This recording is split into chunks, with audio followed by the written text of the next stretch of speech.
My own friend convinced my husband that I cheated on him. He kicked me out of our house, and now she finally said that she lied. Original post. I, 25 female, don't even know where to start because I'm devastated. She, 25 female, and I were best friends for over 10 years before all this happened. She was my sister, my friend, the person I trusted the most. But to her, I was never anything because if I had meant something to her, she wouldn't have stabbed me in the back just because I married the man that she wanted. And this is important because she did all this for that very reason. 8 years ago, we met my husband, 29 male, at college. We were in our first year and he was the assistant of one of the professors. The three of us became very good friends until he and I started dating. At that time, she never told me that she had feelings for him, so I never questioned my relationship with him. During all these years, I trusted her with very important things about my husband and myself. The last thing was the most important thing that I ever told her, and that was that I'm pregnant. I even told her before I told my husband because I took the pregnancy test while I was with her because I trusted her with my whole life. And when the test came back positive, we both cried because it was a planned baby. She seemed so happy that my chest hurts knowing that it was all fake. 6 months have passed since that day, and my husband started acting weird. He was always mad at me for absolutely no reason until I had enough and confronted him. He told me he's mad at me because he knows the truth. I asked him what he was talking about, and he showed me all the infidelity evidence that he has. They were chats from a dating app between a man and me, and I use quotes because I never created that account. Someone else did and used my photos that I never posted and that I only have on my phone. So it is impossible that someone has stolen them from my social media. In those chats, I told this man that I was pregnant and that I didn't know if it was his or my husband's. In those chats, I even talked to that man about recent sexual encounters while I was pregnant and things like that no husband or wife wants to read about their partner. I told my husband that everything was fake and that I wanted to know where he got those screenshots, and he told me that they were screenshots of my old phone, the phone that I had supposedly used to talk to other men. He told me that my best friend told him everything because she couldn't look him in the eye knowing the truth. Apparently she knew about my infidelities and told him to look for evidence on my old phone, and he did. And that's why he was acting weird for the last few weeks. Of course, I told him that my friend is lying, and that she probably used my phone without me knowing to do that I never created any account and that I never slept with any other man other than him in my whole life. But he didn't believe me. We had a fight and we called her to confront her, but all she said was that she was sorry, but that she no longer wanted to keep lying to one friend to save another's ass. We had a horrible fight, but she was calm as a psycho, insisting that I'm a cheater. And I couldn't convince my husband that it's all a lie because the evidence indicates that I'm guilty. So he was furious and told me to pack my stuff and get out. He wanted a divorce and a paternity test. I went to my mother's house and we did the paternity test, which obviously indicates that the baby is his. But still, he didn't believe me that I didn't cheat on him. We had a few more fights after we did the paternity test, and I ended up in the hospital because of the stress. And apparently that made my so-called friend see reason because she told my husband that everything he saw was fake and that it was she who made both accounts, mine and that of the man that I was supposedly cheating on him with. She said that she did it because she was jealous because since I'm pregnant, he doesn't pay any attention to her anymore. She is very good friends with both of us since we met him, and that she lost her mind and acted in the worst way possible. She also said that now she's really sorry, that she never thought all this would go this far, and that she thought he'd get mad for a few days and then forgive me because she knew that he loves me too much to forgive me for anything. Since she confessed all that, he apologized in 1,000 ways, and we've talked a lot about what happened, and we've decided to give ourselves the space that we need, and we will start going to therapy, but I don't know if that will be enough. Our relationship is at its worst. It's screwed up, and I'm afraid we can't work this out. And how could we? We said and did horrible things. During a fight, he told me to pack my stuff. I refused, and he took me by the arm to do it. And he was hurting me, so I pushed him, and he hit a piece of furniture, and that's when he took me by the arms again, but this time, he did it to shake me. But he's so much stronger than me.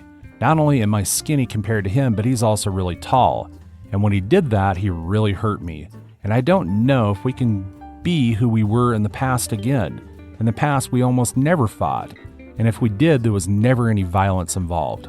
How can we fix this other than therapy? Now for the top of comments before reading the update. My goodness, your friend is a psychopath. She didn't think that it would go that far? The truth is, she was never that good of a friend to either of you, because if she was, she would have accepted that he was with you and moved on. Given the circumstances, I would think therapy is a must. I can't see how else you two would ever come back from this without a neutral party involved. Individual and couples counseling, because both OP and husband went through some significant trauma. It's so weird that she reversed course at all and admitted it. Must be so off in her own reality that she thought that it could just be some awkward blip they'd all move past. OP, nothing is broken in your relationship, since everything that occurred is based on an utter lie. I had something similar once. A friend who, like me, got jealous when I started seeing a girlfriend I'd go on to be with for 8 great years. She told each of us a lie that my girlfriend and I would have both assumed the other was lying about. It was an intense 2 days before we finally had a discussion and went, wait, what's the common factor here? It's the other person. None of the prior 2 days of fighting mattered once we realized what she did. Now for the update. Update. Thank you all for the messages you sent me and the comments you left on my first post. I really appreciate it. Things have gotten a lot better since then. We talked to my now ex-friend, and she admitted to using my old phone to create that fake profile and also to send messages to the other man. And I use quotes because that man never existed. It was her. She used that phone when she came to my house every day since we had a business together. She knew where the phone was, and she also knew that no one ever used it, so she had everything perfectly planned, which was scary because she really needs help. I mean, with all this, it is more than clear that she is a psychopath and needs help. She said all the things that she did, and she had even told my husband that she drove me to meet that man so many times. And she told him that I made her pay with her card for the hotel where I met that man. And the truth is that I was never in any of those hotels. But all of that was right there, and it looked so real, of course he believed her. She has been my friend for many years, but she has also been friends with him for over 8 years. So we trusted her, and we never thought that she would do something like that. And when she started telling all those lies, it sounded real. In fact, the messages and everything looked very real, and I understand why my husband believed it. And if it had been the other way around, maybe I would have believed it too. On the other hand, my husband and I are trying to cope with all of this. After that violent episode, things got really hard between us. It is not easy to save a marriage once violence is involved, but we are trying. I came back home, and for now things are fine. But sometimes it's really warm here and I wear t-shirts, and he doesn't even want to look at me because I still have the bruises from his hands on my arms. And they don't look too bad now, but they're still there after almost 2 months of that episode. And I'm guessing they'll take a while to go away since I'm a very pale person and my skin is very sensitive. But my arms don't hurt anymore or anything like that, so I don't mind the bruises. He has apologized for what he did, and I forgave him because it was something that affected us both. I understand that we both got violent and we're both guilty for screwing up our relationship. But like I said, we're still trying to get over it, and I guess it will take a while to get over it. It won't be easy, but we're willing to work hard so that everything will get back by the time our baby arrives in a few weeks. That's why we started individual and couples therapy, so we hope everything gets better. Now, we are focused on that. We're preparing her room and buying things for her. And for now, that's working. Our relationship is slowly getting back to how it was before, and I'm really happy about that because we've loved each other for 8 years. And the last thing that I wanted was to throw away our relationship after all that time. Because I know how our relationship was, and I know that this was the first time that we both reacted like this, and we promised each other that it will never happen again, and we will do everything possible so that it does not happen again. So that's all. Now for some comments. To put your relationship to the side, if you're still covered in bruises after almost 2 months, you really need to go see a doctor. That slow healing could be indicative of some larger health problems. If you're having some issues with, say, blood clotting, you want to have the doctors figure that out now instead of while you're trying to give birth. Usually bruises clear up in a matter of 1 to 2 weeks. If you're still black and blue around 8 weeks, that is something your doctor needs to know about ASAP. It doesn't really matter that you're pale. It also doesn't matter how embarrassed you might be when the doctors ask you what happened and you have to confess to your husband hurting you.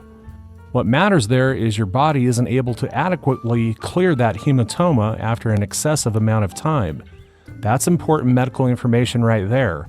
Take it to your doctor as soon as you possibly can, because despite all the miracles of modern medicine, plenty of people still bleed out and die during childbirth.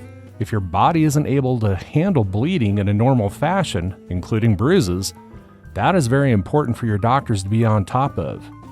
Edit. I will go ahead and note that this detail is, like others in this tale, a little too perfect, tying in with a little telenovela as the story so far has been.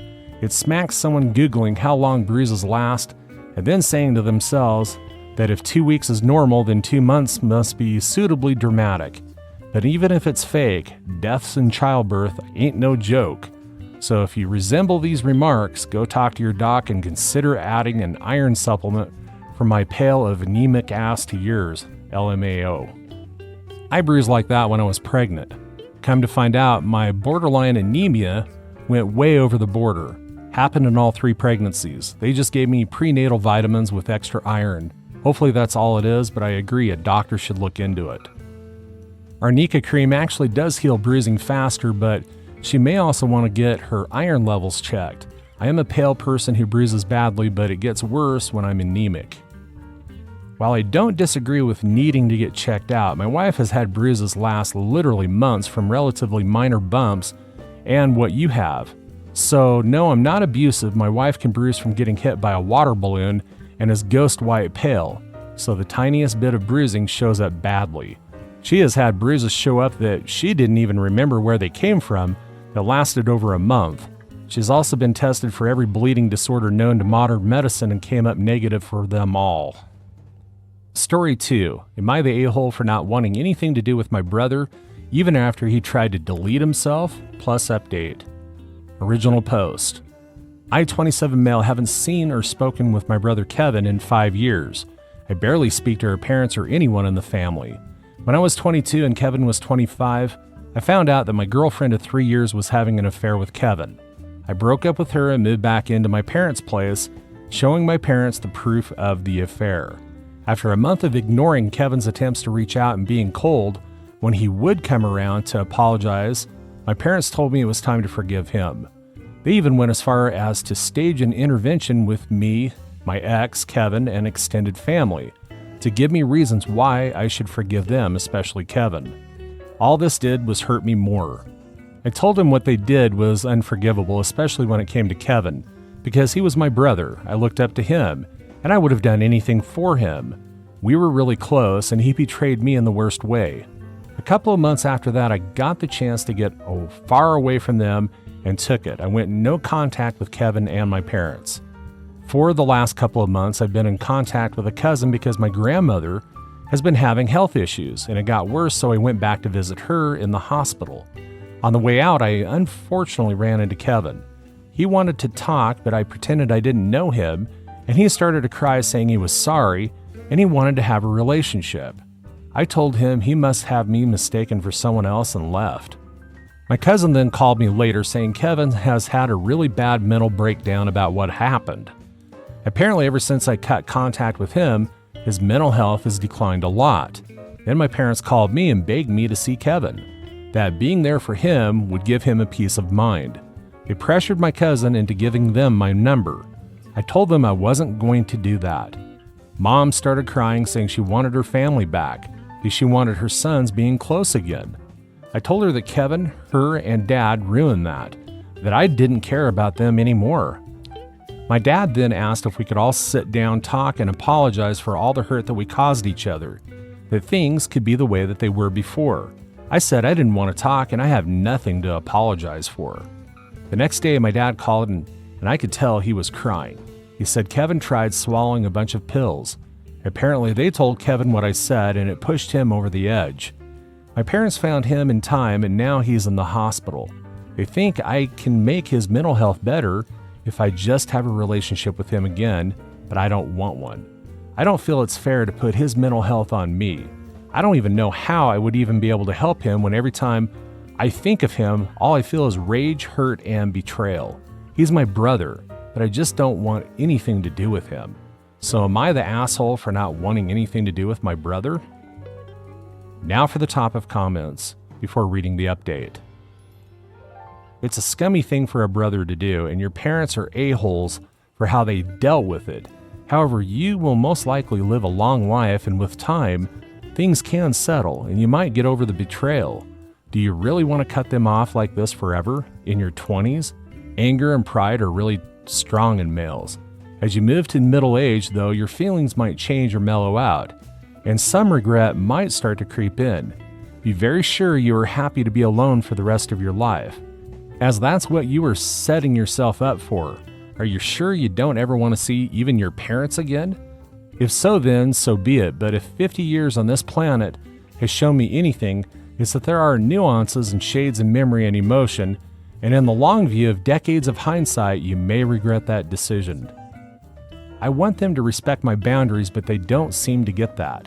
If they actually tried to respect my boundaries, I would be willing to sit down and talk with them. I'm tired of getting failed by them over again and again by them. How did they repeatedly disrespect your boundaries? Before I moved away and my parents were trying to get me to talk to my brother, I told them I wanted some space from him. They didn't listen. They kept setting up meetings for us to talk. When I told them that I needed space from them, they doubled down on me, never leaving me alone. Always in my space and in my ear. My brother wouldn't stop trying to get me to talk to him even when I asked him to. I told him I needed to get my thoughts together before I talked to him, and he just wouldn't back off, which made everything worse. The first couple of weeks when I moved away, my parents kept asking when I was coming back, when I was going to fix things, when we were going to get back to normal. When I told them to just back off, let me think, let me decide if or when I wanted to talk to my brother, but they just didn't. It's why I went no contact, because I couldn't get any peace. I couldn't think clearly with them and always telling me what I should do, not what's best for me at the moment. I did miss them at first, but now they're doing what they did before. Now for the update. First of all, I want to say thank you for everyone's advice on how they experienced similar things and how they dealt with it. I know I didn't reply much, but I read everything, so thank you so much. First things first. A bunch of people were saying I should thank Kevin for saving me from my ex-girlfriend, which is really horrible because he's my brother, not some random dude. No, I don't want Kevin to die. I just don't want a relationship with him. I was going to propose to my ex. My brother knew this. He knew how much I cared about her, so yeah, I'm not thankful towards him at all. I still talk a good bit with my extended family, especially my grandparents. I'm also in therapy too. On to the update. Kevin actually didn't try to commit suicide, but he had a really bad mental breakdown, which led my parents to take him to the hospital. My parents decided to tell me he tried to commit suicide to get me to see him because they believe that I could help him. Kevin is okay now, but he'll be closely watched because he is suicidal. I don't know if he's getting the help that he actually needs or if my parents are just keeping him home. How I found this out was from my Uncle Ray. He called me because my mom came crying to him after their plan didn't work and told him everything, so he called me after he found out. I then called my parents and told them any chance we had at reconnecting was none. Not only did they lie about what had happened to Kevin, they used him as a pawn, which hurt him more than anything. That they are sick in the head and need help. They tried to explain that they only wanted to get their family back together, that they missed how close Kevin and I used to be.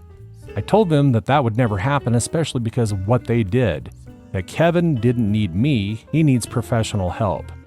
My dad then screamed at me saying it's my job as his brother to help him, that I'm supposed to be there for him no matter what, that Kevin loves me but made a mistake that he shouldn't be punished for. My mom then started agreeing with my dad, saying it was time for me to come home and be a happy family again. I told them that I was done and never to contact me again. They started calling me days on end, but then suddenly stopped. My grandmother is out of the hospital and back home. She's the reason the calls stopped. I didn't tell her anything that's going on because I didn't want to stress her out, but she found out through Ray. According to Ray, when he told her what had been happening, she demanded him to take her to my parents' house, then she ripped them a new one. That they started crying, especially Dad, since it's his parents. She told them that they wouldn't no longer be part of this family, even though they were barely a part of it anyway. She also went to see Kevin and told him that he needs professional help, and if he wants it, she'll help him get it. She also told him that she would not kick him out of her life completely, but he had to fix a lot of things about himself to really be back into the family. Grandmother is also a little mad at me for not telling her what was happening. I was trying to justify it, but she hit me on the back of my head and told me it didn't matter, which made my grandpa laugh.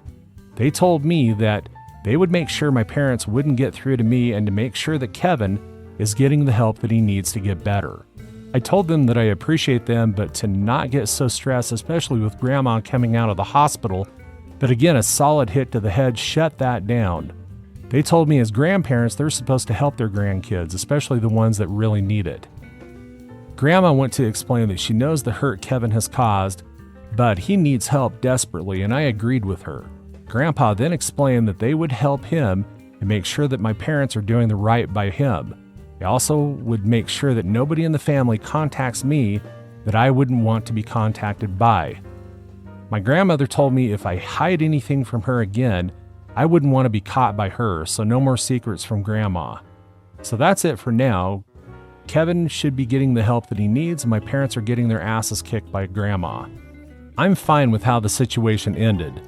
I've been staying in contact with my grandparents more, and I've been talking more to my family. That's all for today. If you're enjoying this story, please like the video and share your thoughts in the comments section down below. Thank you.